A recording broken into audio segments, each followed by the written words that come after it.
Hello spins welcome to daily news analysis of the Indian Express. आज तारीख है 5 सितंबर। So let's get started.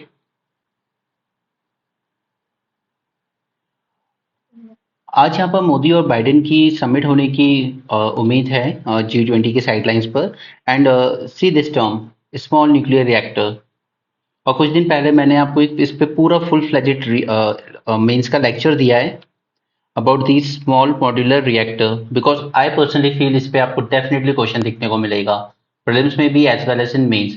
क्योंकि जब भी इस तरह की टेक्नोलॉजीज होती है ना जो करंट टेक्नोलॉजी की प्रॉब्लम्स को सॉल्व कर सके, क्योंकि बड़े न्यूक्लियर रिएक्टर के साथ काफी सारे इश्यूज हैं। उनका जेस्टेशन पीरियड इतना लंबा है कि 5-6 साल तो उनको बनाने में लग जाता है। कॉस्ट बहुत ज्यादा आती है, एनवायरमेंटल रिस्क ज्यादा होते हैं। तो उन्हीं को ओवरकम करता है ये स्मॉल मॉड्यूलर रिएक्टर। ओके। तो हमने एसएमआर पे अच्छे से डिटेल में देखा है। प्लीज उसको एक बार लेक्चर को देख लें, अपने नोट्स बनाकर रखें।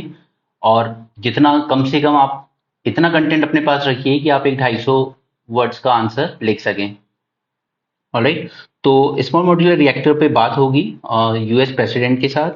Next is movement on drone deal. Prime minister Modi जब यूएसए गए थे तो ड्रोन को लेकर डील साइन हुई थी, ठीक है, बट उस पर अभी तक ज्यादा कुछ मूवमेंट हुई नहीं है। उसी तरह से वहां पर जेट इंजन में लेंगे हम वहां की एक प्राइवेट कंपनी से। लेकिन जब भी इस तरह की टेक्नोलॉजी कोई प्राइवेट कंपनी देना चाहती है किसी और कंट्री को, तो यूएस की कांग्रेस यानी कि उनके पार्लियामेंट से सैंक्शन होना जरूरी है। तो उसकी प्रोग्रेस पर बात होगी क्योंकि अभी तक ये सैंक्शन मिला नहीं है।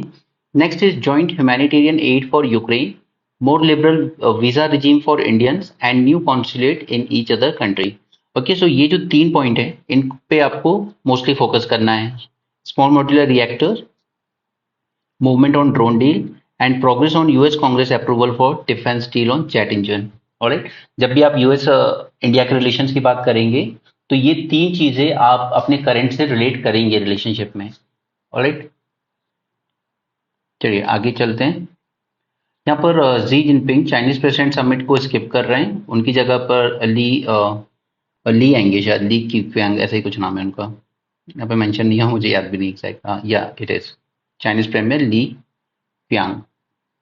ओके। नेक्स्ट है कि इसरो ने अपने रोवर और लैंडर को अब डाल दिया है हाइबरनेशन मोड में। अब कोशिश, वैसे तो इसका टाइम सिर्फ इतना ही था 14 डेज का ही, बट कोशिश की जाएगी कि अभी तो वहां पे जो डे था जो कि हमारे अर्थ के 14 डेज के बराबर होता है वो तो समाप्त हो गया है ऑलमोस्ट। ठीक है। तो अब कोशिश की जाएगी कि अभी नाइट खत्म हो जाए, उसके बाद दोबारा एक बार अगर एक्सटेंड किया जा सकता है कि ये हाइबरनेशन से बाहर आके फिर से अगर वर्क कर पाएंगे तो ठीक है। क्योंकि हमारे जो इंस्ट्रूमेंट्स थे उनमें हमने बैटरी सिस्टम का यूज नहीं किया था। राइट। जबकि जो लूना 25 गया था रशिया का, उसने बैटरी सिस्टम का यूज किया था कि वो नाइट में भी उनको एनर्जी मिलती रहेगी। बट हमने यूज नहीं किया था, हमारा टोटली सोलर पैनल पर ही डिपेंड था। तो अब क्योंकि वहाँ डे लाइट खत्म हो जाएगी तो ये वर्क नहीं कर पाएंगे। ऑलराइट। और बैटरी सिस्टम यूज ना करने की वजह थी कि इससे पेलोड बढ़ जाता है, और पेलोड बढ़ जाता है तो अल्टीमेटली आपके और ज्यादा पावरफुल रॉकेट की जरूरत पड़ती है आपको लिफ्ट करने के लिए। ऑलरेडी हमारा वेट 1750 kg के आसपास था। ठीक है, तो हम इसको और ज्यादा नहीं बढ़ा सकते थे। और इसका जो अब फॉलो अप मिशन होगा नेक्स्ट जब भी होगा चंद्रयान का, तो वो हमारा मोस्टली होगा कि हमें सैंपल रिटर्न मिशन करना है। ओके। यानी कि वहां पे रोवर जाएगा, लैंडर जाएगा, सैंपल्स कलेक्ट करेगा सपोज वहां की मिट्टी। ओके। और फिर उससे वहां से वापस से लॉन्च होगा और अर्थ पे वापस आएगा। तो इसके लिए अल्टीमेटली क्या करना है आपको, कि आपको दोबारा उसको लिफ्ट करवाना पड़ेगा वहां से, मून के सरफेस से। ओके। तो उसी को इन्होंने कल एक छोटा सा ट्रायल किया है कि इन्होंने वहां के जो लुनार का हमारा लैंडर था उसको स्मॉल जंप करवाया इन्होंने, ज्यादा नहीं, कुछ सेंटीमीटर का ही, बट कहीं ना कहीं करवा के एक बार देखा है। और फिर उसको दोबारा सॉफ्ट लैंड भी करवा दिया कुछ ही सेंटीमीटर की दूरी पर। क्योंकि अल्टीमेटली ये जो जिसको हॉप बोलते हैं, ओके, ये जरूरी है to make a spacecraft lift off from the lunar surface, opening the possibility of getting it back on earth. क्योंकि अगला जो मिशन होगा वो सैंपल रिटर्न मिशन होगा। और फिर कभी फ्यूचर में अगर ह्यूमन लैंडिंग मिशन कर पाए तो उसमें भी इसी टेक्नोलॉजी की जरूरत पड़ेगी।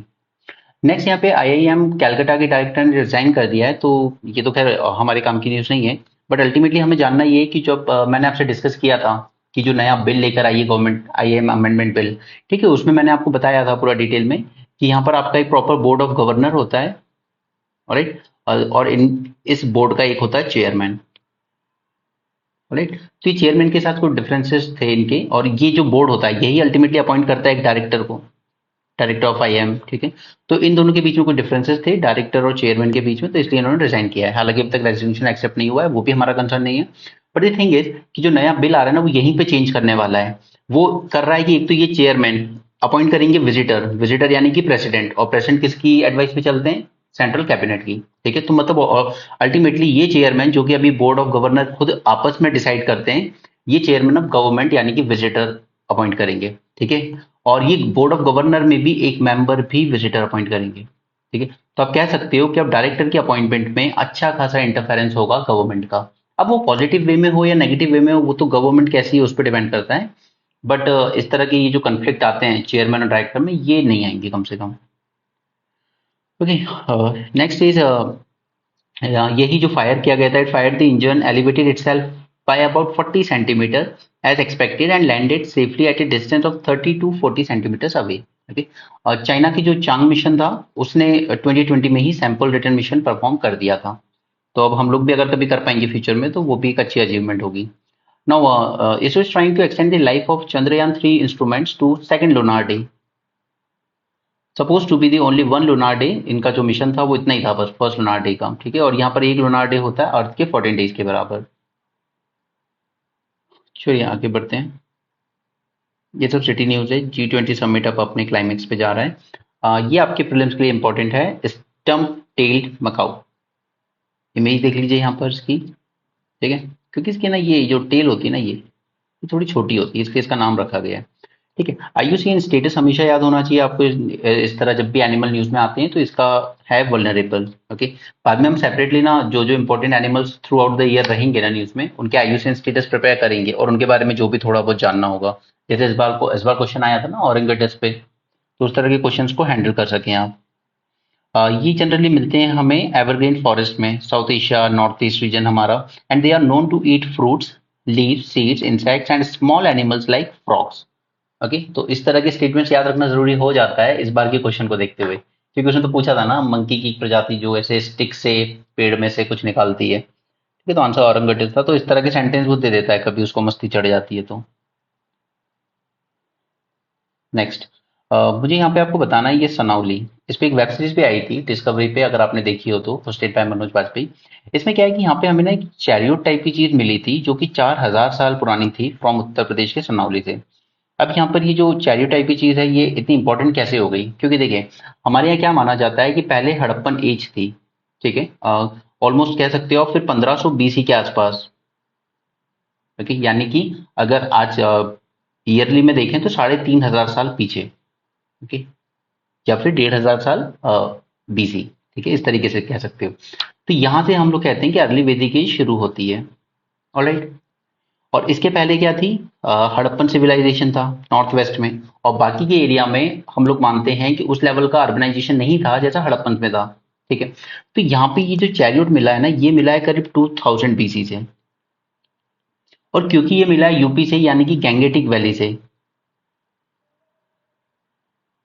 इसलिए माना जाता है कि नहीं वैदिक एज की शुरुआत शायद 1500 बीसी नहीं उससे पहले ही हो गई होगी। वरना ये चैरियोट कैसे मिल रहा है गंगा वैली से? राइट, तो या तो ये दिखाता है कि कहीं ना कहीं मेसोपोटामियंस या हड़प्पन से इन्होंने सीखा ये सब, या जो भी रीजन हो।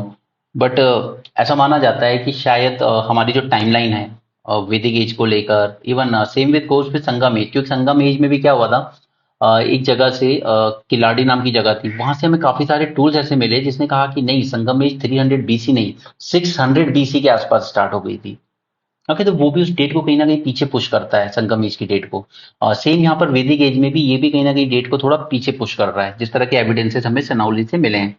Chariot was found to have many similarities with those of unearthed in Mesopotamia. The progress the Indian civilization had made at a time on par with 200 BC Mesopotamia. ठीक है, ये इस पे एक लाइट थ्रो करता है।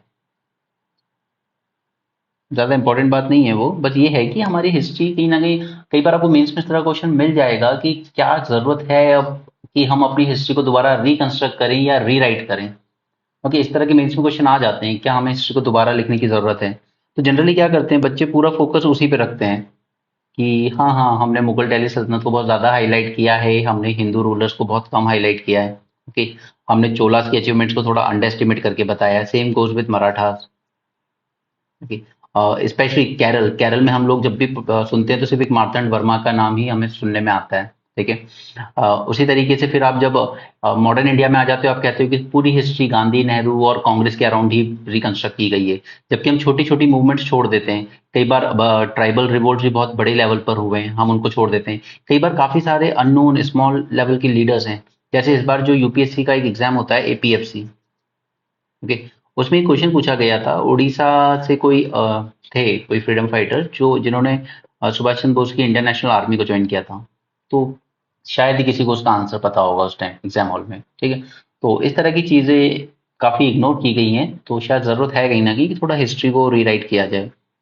Okay, तो इस तरह के क्वेश्चन आपको मेंस में जरूर सरप्राइज करेंगे कभी ना कभी। और आजकल देखिए इन क्वेश्चन को हम लोग कहते हैं ओपन एंडेड क्वेश्चन, क्योंकि इनका कोई शॉर्ट शॉर्ट आंसर नहीं होता है, आपको खुद बनाना होगा अपनी समझ के अकॉर्डिंग।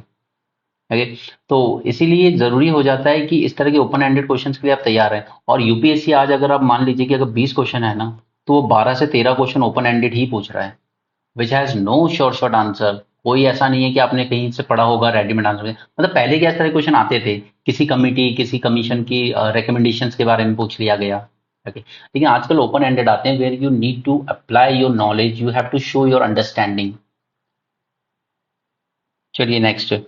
तो वो इसलिए यूपीएससी का मेंस उन लोगों के इजी भी हो जाता है जिनके एनालिटिकल एंड क्रिटिकल स्किल्स बहुत अच्छी हैं, रादर देन रॉट लर्निंग।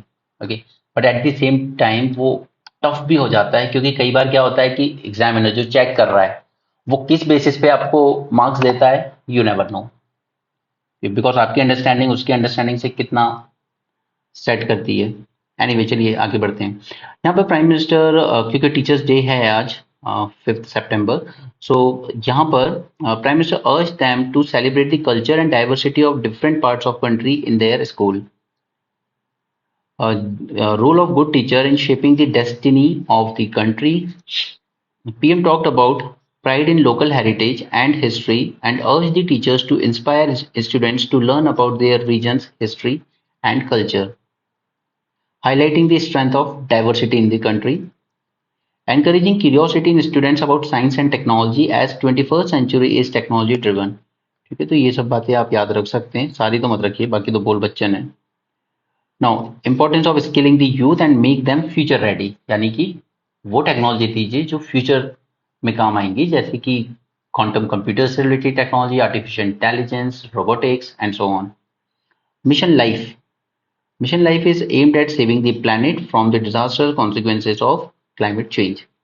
फिर हमें recycling as opposed to use and throw culture, ठीक है। ये रिसाइकलिंग ये पूरा ओवरऑल पार्ट आता है आपका सर्कुलर इकोनॉमी में, ठीक है। इसको भी हम लोग मेंस के लेक्चर में सेपरेटली डिस्कस करेंगे, बिकॉज इस तरह के क्वेश्चंस आपके मेंस के लिए काफी इंपॉर्टेंट हो जाते हैं, ठीक है। हम सर्कुलर इकोनॉमी पूरा डिटेल में वहां पढ़ेंगे, मतलब अल्टीमेटली वही है, रीयूज करना है हमें, रिसाइकल करना है rather than use and throw.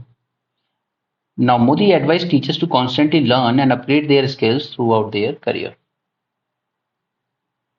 यहाँ पे यहाँ पे क्या हुआ था कि कोविड के टाइम पर ना डॉक्टर्स वगैरह और हेल्थ सर्वेंट्स पर जो थे, इन पे काफी असॉल्ट हो रहे थे। तो ऐसे ही केस हुआ था एक आशा वर्कर के साथ।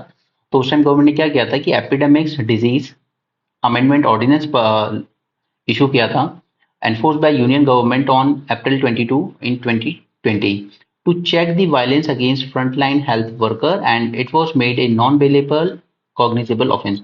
देखिए, कॉग्निजेबल एंड कंपाउंडेबल ये दो वर्ड आपको अधिकतर सुनने को मिलते हैं। सो कॉग्निजेबल की जब हम बात करते हैं, दैट मीन्स जरूरी नहीं है कि कंप्लेन करने पर या वारंट इशू होने पर ही पुलिस उसको अरेस्ट कर पाएगी, ठीक है। ऐसा कोई जरूरी नहीं है कि वारंट इशू होगा तभी आप अरेस्ट हो सकते हो। अगर वो आपका कॉग्निजेबल ऑफेंस है तो आपको बिना वारंट के भी अरेस्ट किया जा सकता है। दूसरा टर्म होता है हमारा कंपाउंडेबल, ठीक है। तो अगर कोई ऑफेंस को नॉन कंपाउंडेबल बना दिया जाए, जैसे ST SC एक्ट में होता है, ठीक है। नॉन कंपाउंडेबल में ये होता है कि आप आपस में कोई सेटलमेंट नहीं कर सकते, ठीक है। अगर आपने किसी दलित के साथ कुछ गलत कर दिया है अंडर ST SC एट्रोसाइड्स एक्ट, अगर आपने किसी दलित के साथ गलत किया है, ठीक है, आपको बाद में रिग्रेट हो भी जाए और आप उसके साथ माफी मांग के सेटल करना चाहें, तो वो अलाउ नहीं है उस एक्ट में, ठीक है। बिकॉज उसमें अगर आपने कोई ऑफेंस किया है तो वो नॉन कंपाउंडेबल है। Next, let's move on to, जी यहाँ पर ये जो आदित्य L1 मिशन है ना, उसकी डायरेक्टर हैं ये निगार शाह जी। बट उनमें ऐसा कुछ काम का नहीं है जो मैं आपको बताऊं एग्जाम पॉइंट ऑफ व्यू से। बस ये है कि उनके बारे में उन्होंने अपनी जर्नी बताई है कि कैसे इसरो तक पहुंची हैं वो अपने करियर में। यहाँ पे एक बहुत अच्छा स्टेप लिया है पंजाब पुलिस ने कि अब अगर कोई ड्रग के ओवरडोज से बढ़ता है तो जो ड्रग सप्लायर है उसको कल्पेबल होमिसाइड माना जाएगा। अभी तक क्या है कि ये नॉर्मल माना जाता है एक क्राइम, बट अब ये कल्पेबल होमिसाइड यानी डेलिबरेटली आपने किसी को मारने की कोशिश की है। Drug supplier will now be charge under culpable homicide in Punjab in case an addict dies of overdose.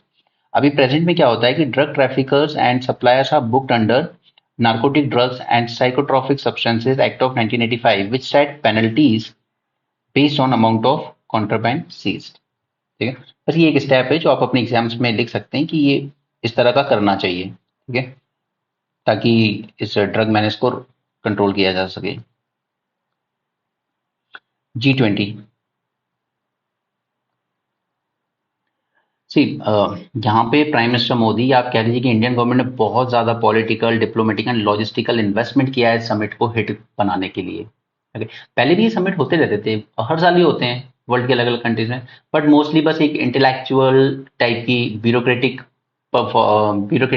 वे में मना लिया जाता था, बात खत्म हो जाती थी। बट कहीं ना कहीं इंडिया ने इतना ज्यादा इसमें इन्वेस्टमेंट किया है लॉजिस्टिकली, पॉलिटिकली, डिप्लोमेटिकली, कि एक तरह से पीपल मूवमेंट बनाने की कोशिश की गई है। आपको पता है कि 200 से ज्यादा स्मॉल टाउन्स में, सॉरी 200 से ज्यादा मीटिंग की गई है इन 60 different cities. Alright, so the chair rotates annually among its 20 members, but none of the previous hosts have turned it into as massive an exercise as Modi has. Many of the incoming hosts are already signaling that they do not have plan to sustain and scale and intensity that India has brought in G20। ठीक है, जो अगले host होंगे जैसे Brazil होगा next year, उन सब ने अभी तक क्लियर किया कि इतना इतना नहीं करना चाहते हम लोग। Delhi has taken full advantage of political agency. India has hosted more than 200 meetings across 60 cities, and subjects have ranged from a new regime on global taxation to promoting tourism, export of India model on digital public infrastructure to consumption of millets। ये अच्छे points हैं, ये आपको इतने तो याद रखने चाहिए। क्योंकि पहले क्या होता था, सिर्फ मीटिंग हो गई, बातें कर ली आपस में, जो भी इकोनॉमी की बातें करनी, पॉलिटिक्स की करनी, वो खत्म हो गया। लेकिन यहाँ पर इंडिया ने बहुत अच्छा किया है कि उसने सब्जेक्ट की रेंज इतनी ज्यादा रखी थी कि कहीं ना कहीं सभी में इंटरेस्ट जनरेट किया उन्होंने। उन्होंने ग्लोबल टैक्सेशन की बात की, टूरिज्म की बात की। Okay, export of India digital public infrastructure मैंने कल बताया था ये। ठीक है, इंडिया स्टैक करके जो हम ब्रांड कर रहे हैं, एंड कंजम्पशन ऑफ मिलेट्स। तो ये कहीं ना कहीं अच्छा है, मतलब इंडिया ने अच्छा होस्ट किया है, काफी सक्सेसफुली किया है। ओके, एंड एक और डिप्लोमेटिक अचीवमेंट ये है कि दो बड़े इश्यूज थे इस मीटिंग से पहले। पहला, यूक्रेन वॉर पर आप क्या स्टैंड लेते हैं, क्या नहीं लेते हैं। सेकंड, टेंशन जो मॉस्को और वेस्ट की थी, तो ये भी बीच में आएंगी समिट के ऑर्गेनाइजेशन में। एंड थर्ड, हमारे खुद के difficult relation with Beijing. But हमने कहीं ना कहीं इनको अच्छा नेविगेट कर लिया है, तो ये इश्यूज इतने आए नहीं। ये तो ऑब्वियसली बात है कि हम एक कंसेंसस से तो इशू नहीं कर पाएंगे कम्युनिक, जो लास्ट में इशू किया जाएगा, बट स्टिल किसी भी कंट्री ने यहाँ पे ऐसा कोई ज्यादा अगेंस्ट में नहीं बोला है कुछ भी। ठीक है, कहीं ना कहीं हम इन इश्यूज को बाहर रखने में सक्सेसफुल रहे हैं। वन नेशन वन इलेक्शन, आपको पता है कि इसकी एक कमेटी बनाई गई है अंडर रामनाथ कोविंद। ठीक है, तो उसमें एक कांग्रेस मेंबर हैं अधीर रंजन चौधरी, उनको इस कमेटी का पार्ट बनाया गया था। इन्होंने कहा मुझे नहीं बनना। ठीक है, तो कुछ जो क्रिटिसाइज कर रहे हैं कांग्रेस, देखिए स्टैंड ही नहीं लेती है, मतलब वो किसी चीज का पार्ट भी नहीं बनना चाहती, सिर्फ वो अगेंस्ट में बोलते रहते हैं बातें। लेकिन एक बात भी समझनी पड़ेगी कि देखिए, एक तो कमेटी के चेयरमैन खुद कोविंद जी हैं, जिन्होंने खुद 2019 में कहा था कि नेशन को वन नेशन वन इलेक्शन की जरूरत है। ऑलराइट, उसके अलावा 7 और मेंबर्स हैं, और कहीं ना कहीं इन मेंबर्स का जो कॉम्पोजिशन है ना, वो वही लोग हैं जो हमेशा से एडवोकेट करते आए हैं कि वन नेशन वन इलेक्शन होने चाहिए। तो ऐसे में कांग्रेस का कहना है कि अगर एक लीडर हमारा बैठ भी जाएगा तो उससे क्या होगा, बट ज्यादा बेटर होता अगर इस कमिटी का जो कॉम्पोजिशन जब डिसाइड किया गया था, 7 मेंबर्स प्लस हेड, ये सभी पार्टी से कंसल्ट करने के बाद आप डिसाइड करते। आपने कॉम्पोजिशन डिसाइड कर लिया, आपने अपने जो आपकी तरफ टिल्ट रखते हैं जो मेंबर, या जो इससे ऑलरेडी एग्री करते हैं, उसका कॉम्पोजिशन कर दिया, तो फिर यहाँ पे एक कांग्रेस मेंबर का होना ना होने से कोई फर्क पड़ेगा नहीं। इट्स मोर लाइक कि आप बस आ जाइए, मतलब पहले से ही अगर आपने किसी चीज का आउटकम डिसाइड करके ही रखा है तो फिर वो एक इंसल्ट ही होती है। खैर, मुझे वैसे वो टॉपिक आपको पूरा डिटेल में पढ़ाना है from UPSC point of view. Not from political point of view. Politics में क्या चल रहा है क्या नहीं वो अलग बात है। यहाँ पे इन्होंने भी जो ये लिखा है वन नेशन वन इलेक्शन पे आर्टिकल, टोटल वन साइडेड लिखा है। अगर आप वैसे हमें नहीं करना है, लेकिन अगर आप काउंटर करने जाएंगे तो इनके हर एक पॉइंट पे आप काउंटर कर सकते हैं यहाँ पे, ठीक है। बट हम यूपीएससी पॉइंट ऑफ व्यू से पढ़ेंगे, पॉलिटिक्स पॉइंट ऑफ व्यू से नहीं। चलिए, पहले तो इन्होंने कुछ फायदे बताए हैं, ठीक है। First, it enables the government to concentrate on governance once the election are over. क्योंकि क्या होता है कि बार बार कहीं ना कहीं इलेक्शन आते रहते हैं, तो वो वर्चुअल पैरालिसिस क्रिएट करता है एडमिनिस्ट्रेशन में, कि आप कोई नई स्कीम्स अलाउ नहीं कर सकते। आप कोई ऑनगोइंग प्रोजेक्ट है तो उसको इम्प्लीमेंटेशन थोड़े टाइम के लिए रुक जाता है। Okay, by and large no decision are taken during election due to model code of conduct. Key policy decision get delayed both at centre, state and local bodies level. अब देखिए, इसका सबसे बड़ा एग्जाम्पल होता है, जैसे सपोज कीजिए कि बंगाल में चुनाव है, राइट। नाउ जस्ट इमेजिन कि अगर इंडिया बांग्लादेश के साथ ऑलमोस्ट ऑलमोस्ट तीसरा डील साइन करने के लिए बिल्कुल तैयार है, होनी है, बट सपोज कि यहाँ बंगाल में सडनली इलेक्शंस आ गए, तो अब प्रेजेंट कंटेक्स्ट में आपको क्या लगता है, सेंटर में बैठी हुई बीजेपी गवर्नमेंट क्या इस डील के साथ आगे जाएगी? क्योंकि अल्टीमेटली क्या है, बंगाल के लोग इसके अगेंस्ट ही रहते हैं कि आप हमारी रिवर का वाटर उधर नहीं देंगे ज्यादा, ठीक है।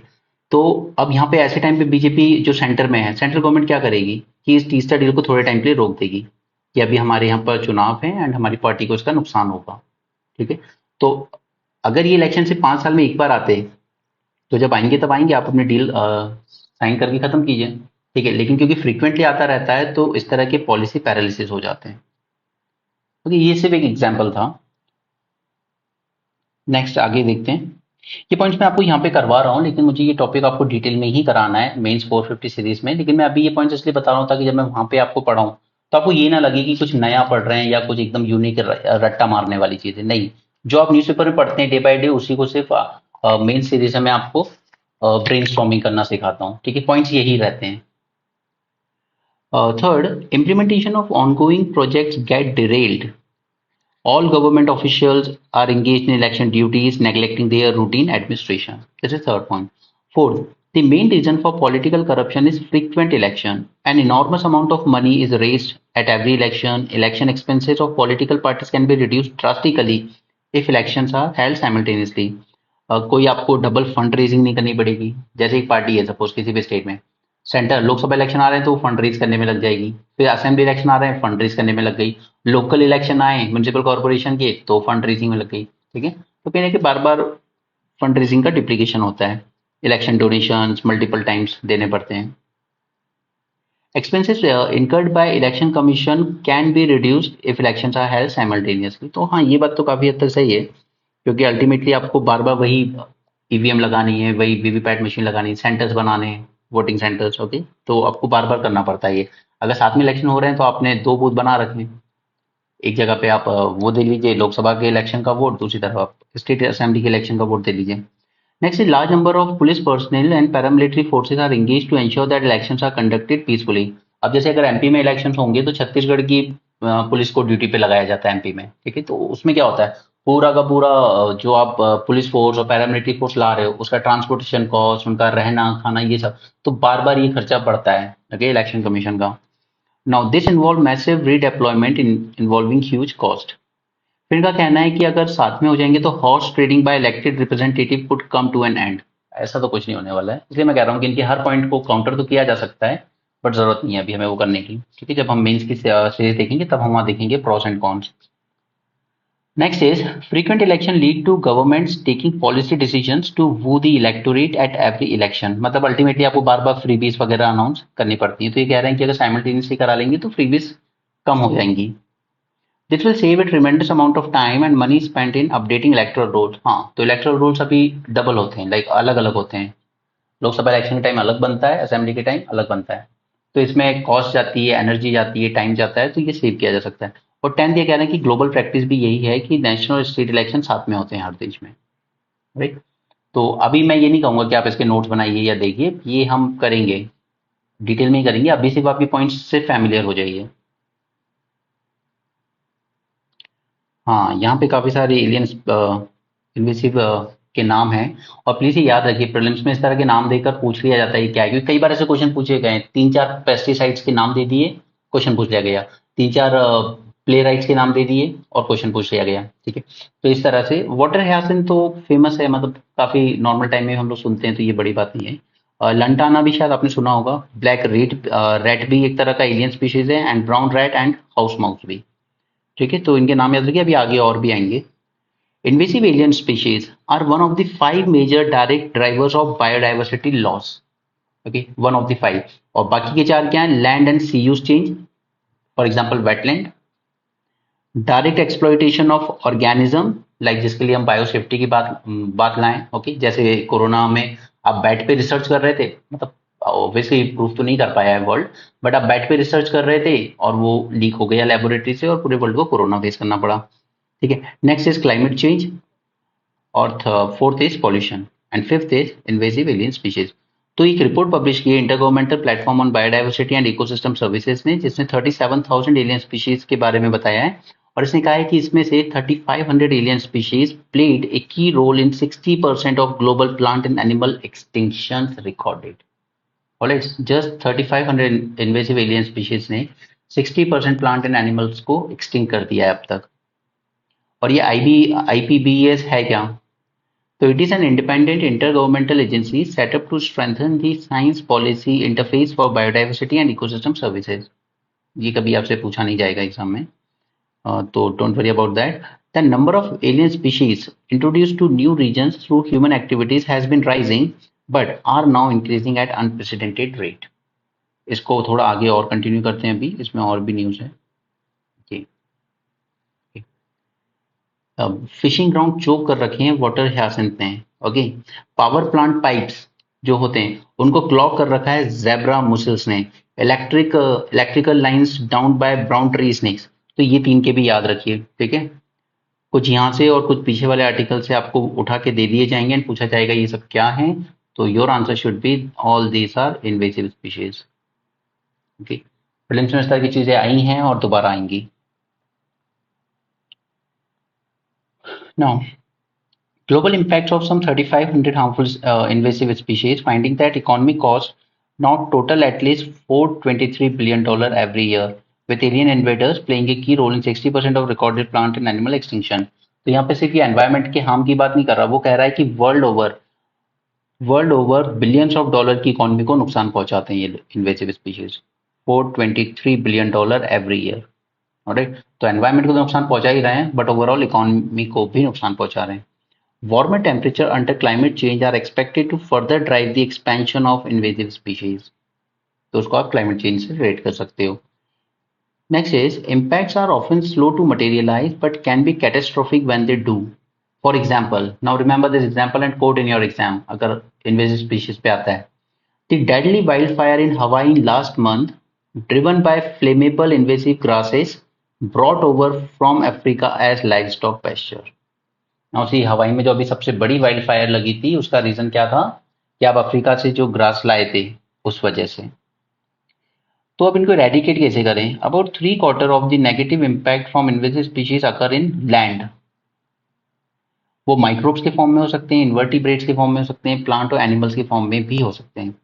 तो getting rid of them is bit difficult, but some small islands have success in eradicating invasive rat and rabbits with trapping and poisoning.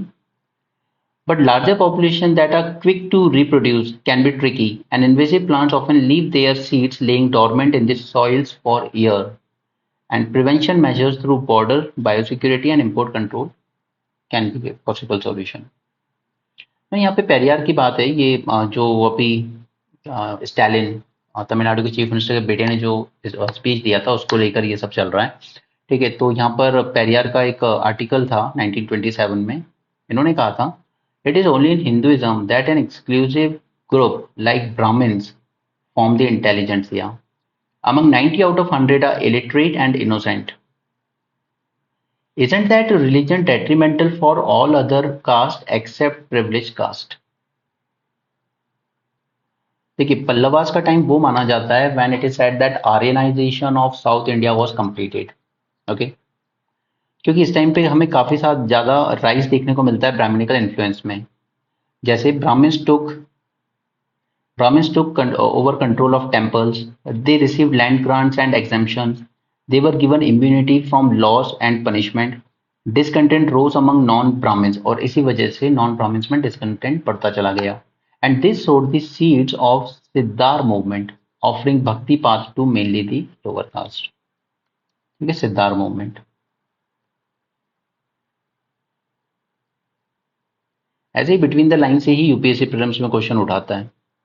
चलिए, यहाँ पे टोयोटा ने लॉन्च की है first car in India with claims that it is the world's first BS6 stage 2 compliant flex fuel vehicle. अब मुझे car में interest नहीं है, मुझे आपको सिर्फ फ्लेक्स फ्यूल टेक्नोलॉजी के बारे में बताना है कि होती क्या है. Flex fuel vehicle has an internal combustion engine, जो कि सभी गाड़ियों में होता है, आईसी इंजन बोलते हैं हम. Okay, but unlike regular petrol vehicle it can run on more than one type of fuel, that is a mixture of fuel. यानी कि अगर आप पेट्रोल के साथ इथेनॉल या मिथेनॉल भी मिला देंगे ना, तो ये गाड़ी चल जाती है. That is flex fuel technology. Flex engine push is part of broader strategy to cut dependence on imported crude in the medium to long run. अब इसके हमारे यूपीसी के लिए इंपॉर्टेंट है इसके प्रोज एंड कॉन्स, तो वो हमें ज्यादा देखने हैं. पहला कि अगर इथेनॉल ब्लेंडिंग करते हैं हम पेट्रोल में, तो इससे फायदा ये होगा कि पॉल्यूटेंट लेवल कम होगा. ठीक है, जो पॉल्यूटेंट्स एमिशन होता है कम होगा, सच एज कार्बन डाइऑक्साइड का या sulphur, carbon and nitrogen oxides का. ठीक है, और second it will also help us cut oil import. But यहाँ पर थोड़ा सा एफिशिएंसी को हिट होता है. ठीक है, 4 to 8% कम होती है इसकी efficiency. While fuel economy is generally lower with increased level of ethanol, but many flex fuel vehicles have improved acceleration performance. आपकी गाड़ी एक्सेलरेट कंपैरेटिवली थोड़ा जल्दी कर जाती है. नेक्स्ट कंसर्न है कि इस इथेनॉल को बनाने का जो सोर्स है सबसे ज्यादा वो शुगर केन से बनाया जा रहा है, और जो कि अपने आप में बहुत ही वाटर इंटेंसिव होता है. बिकॉज नीति आयोग की रिपोर्ट कहती है कि 90% of ethanol produce in the country came from sugar cane. और हमारी नेशनल बायोफ्यूल पॉलिसी 2018 ने भी कहा है कि 2025 तक हमें 20% ब्लेंडिंग करनी है. यहाँ पे ब्राजील का एग्जांपल है, आपकी एग्जांपल इंपॉर्टेंट नहीं है, छोड़ दीजिए उसको. ठीक है, नेक्स्ट ब्लेंडिंग एडवांटेजेस. तो इंडिया ब्लेंड कर रहा था ऑलमोस्ट 1.453% 2013-14 तक, बट इसको बढ़ा के हमने किया है ऑलमोस्ट 11% तक. ठीक है, तो ये एक अच्छी अचीवमेंट है. अल्टीमेटली इसने हमारे ऑयल इम्पोर्ट बिल में बचत की है 41,000 करोड़ की इन लास्ट 8 ईयर्स. ओके, और अगर 2021 इस पर्टिकुलर ईयर की भी बात करें तो ethanol blending enabled a reduction of 26 million barrel of petrol. तो अल्टीमेटली हमारे फॉरेक्स रिजर्व सेव करता है ये. The expected implementation of ethanol 20 by April 25 is estimated to result in annual saving of 35,000 crore. और ये बहुत बड़ी बात होगी, 35,000 करोड़ की अगर एनुअल सेविंग हम कर पाए 25 से. अब उसके बाद ये जो चैलेंजेस हैं जो इसमें लोअर फ्यूल एफिशिएंसी के, इसको ओवरकम किया जा सकता है अगर हम electric flex fuel vehicle introduce कर दें तो. ओके, ये दोनों एडवांटेज देता है हमें, फ्लेक्स फ्यूल इंजन के भी और इलेक्ट्रिक पावर ट्रेन के भी. नेक्स्ट, रशिया ने तो मना कर दिया कि मैं ब्लैक सी ग्रीन डील को रिवाइज करने के मूड में नहीं हूं, क्योंकि उसका कहना है कि आपने जो पैरेलल एग्रीमेंट साइन किया था to remove obstacle to russian export of food and fertilizer had not been honoured. Okay, the restrictions on shipping and insurance hampered its agriculture trade. तो रशिया अभी तो मूड में नहीं दिख रहा है. तो सर यहाँ पे ईरान ने यूरेनियम को एनरिच किया अराउंड 60%, और अगर देखिए यूरेनियम को आप 90% से ऊपर एनरिच कर देते हैं ना, तो वो बन जाता है वेपन ग्रेड का. और मैंने कल भी आपको बताया था, कल नहीं मैंने आपको उस लेक्चर में बताया था जो अपना पिछला मेंस का वीडियो किया था मैंने, कि ईरान तो फिर भी ऑनर कर रहा था इस डील को, फिर भी यूएसए ने यूनिलैटरली कैंसिल कर दी. और नॉर्थ कोरिया जो ऑनर नहीं करता था बिल्कुल यूएस की बात को, सारे न्यूक्लियर टेस्ट कर चुका है, उसके साथ यूएसए बराबरी से बात करने चला गया. ठीक है, तो it's like punishing the obedient person and talking to a rowdy person. चलिए आगे बढ़ते हैं. अब देखिए यहाँ पे जो गवर्नमेंट ने बात की थी कि हम वो लाइसेंस वाला लगाएंगे आप पे, कि आपको लाइसेंस लेने होंगे लैपटॉप वगैरह इंपोर्ट करने के लिए. तो उससे क्या डर हुआ था सबसे पहले कि लाइसेंस और कोटा राज वापस आएगा, जो प्री 1991 के पहले की कहानी थी. ठीक है, तो अब इसमें क्या होगा कि जो भी यूएसए की बड़ी कंपनी थी एप्पल वगैरह, उन्होंने यूएस गवर्नमेंट को कहा है कि आप दिल्ली में इंटरफेयर कीजिए और दिल्ली से यानी कि इंडिया से बात कीजिए इस बारे में. ठीक है, तो अब बाइडेन के साथ जो मीटिंग होगी वो उसमें इस बात पे बात की जाएगी. और इसका एक ऑल्टरनेटिव तलाशा जा रहा है कि चलिए अब हम अगर ये तो लागू नहीं कर सकते तो हम दूसरा इसका एक ऑल्टरनेटिव निकालते हैं, that is the centre move to impose licensing requirement for the import of laptop and personal computers invoke feeling of pre 91 era decision of licence Raj. ठीक है, तो अब नया प्रपोजल ये दिया गया है कि we will introduce a condition that finish IT hardware, यही लैपटॉप पर्सनल कंप्यूटर वगैरह, can only be imported from trusted geographies. Trusted geographies for example USA, कि अगर आप यूएसए से इंपोर्ट कर रहे हैं तो ठीक है, आपको अलाउ कर दिया जाएगा बिना लाइसेंस के भी। बट मतलब अल्टीमेटली आप क्या करना चाह रहे हो, आप कर्व करना चाह रहे हो चाइनीज इंपोर्ट को। ठीक है, तो ये भी एक तरीका है। हम फुल फ्लेजेड नहीं इम्पोज कर रहे हैं वो चीज़, लेकिन हम कंडीशन लगा रहे हैं कि आप ट्रस्टेड जियोग्राफी से इंपोर्ट कीजिए।